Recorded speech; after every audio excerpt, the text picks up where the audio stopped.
इस कहानी के स्टार्टिंग में एक लड़के को देखते जो पानी की केन सप्लाई करता है और आज उसकी नाइट ड्यूटी है। गार्ड की है और वहां जाता है और एक बूढ़े आदमी से मिलता है। उसका गार्ड का आखिरी दिन था। उसकी जगह पर अब यह काम करने वाला था।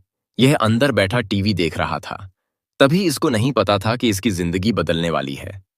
अचानक एक लड़की आती है जो काफी खुश थी। वह कुछ फल और एक टिफिन इस लड़के को देने लगती है। खैर इसे कुछ समझ नहीं आता है।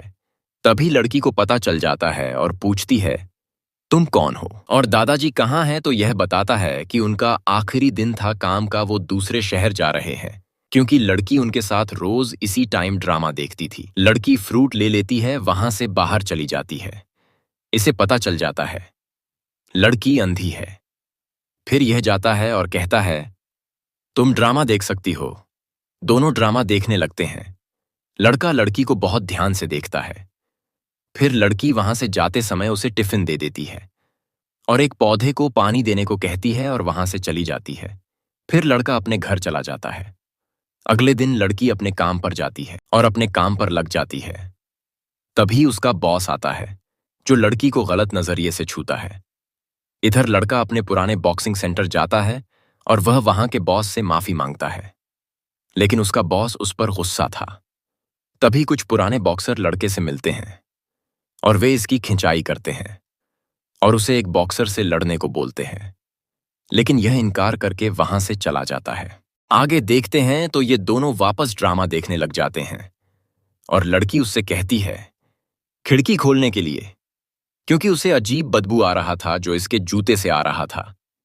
फिर लड़का जाकर खिड़की खोल देता है और लड़की बातों ही बातों में इससे पूछती है कि ड्रामा में लड़की ने क्या पहन रखा है और उसका ईयरिंग कैसा है। तो यह बता देता है बिल्कुल तुम्हारे जैसा है, जिसे सुनकर लड़की बहुत खुश होती है। फिर लड़की वहां से जाने लगती है। फिर लड़का अपना पैर धोता है।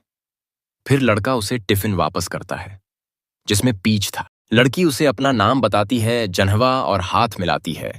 यह उससे हाथ मिलाता है तो लड़की कहती है तुम्हारे हाथ इतने कड़क कैसे हैं? या उससे कुछ नहीं कहता है। लड़की वहां से चली जाती है। फिर लड़की अपने घर पर होती है, तभी उसके घर में पानी भरने लग जाता है। वह उसे सही करने जाती है, लेकिन उसे कुछ दिखता नहीं है।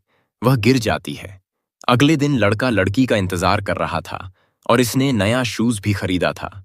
लड़की के आने की आवाज सुनता है और लड़की आती है और कहती है क्या तुमने नया शूज खरीदा है क्या? तो लड़का कहता है हाँ, कुछ दिन पहले। फिर बातों ही बातों में लड़की पूछती है तुम कैसे दिखते हो? लड़का कहता है लोग कहते हैं मेरी शक्ल टफ है। फिर ड्रामा खत्म होते ही लड़की जाने लगती है। तभी रास्ते में एक कार वाले की वजह से गिर जाती है और तभी यह दौड़कर जाता है। फिर लड़का उसे हॉस्पिटल ले जाकर इलाज करवाता है। आते समय लड़की लड़के का नाम पूछती है। यह अपना नाम जांग मार्सेलिनो बताता है। आते वक्त लड़की थक जाती है और चल नहीं पाती है। फिर यह उससे कहता है तुम्हें मैं उठाकर ले चलता हूं, और उसे ले आता है। इसकी हालत पतली हो रही थी, लेकिन किसी तरह लड़की को काफी सीढ़ियां चढ़कर उसके घर पहुंचा देता है और बुरी तरह हाँफने लगता है। फिर लड़की उससे एक और काम करने को कहती है। फिर यह जाकर जाम हुए पानी को निकालता है। लड़की इससे एक कॉन्सर्ट का टिकट देती है और कहती है दोस्त के साथ चले जाना, लेकिन यह कहता है मेरा कोई दोस्त नहीं है। तो फिर लड़की कहती है मेरे साथ चलोगे? तो यह मान जाता है। अगले दिन लड़की तैयार होकर आती है और यह दोनों कंसर्ट में जाते हैं और म्यूजिक सुनते हैं। काफी एंजॉय करते हैं और एक जगह बैठकर खाना खा रहे थे। तभी लड़की पूछती है कि तुम क्या करते हो? तो यह उसे अपने बारे में नहीं बताता है, जिससे लड़की कहती है ठीक है, तो तुम मुझे इग्नोर कर रहे हो।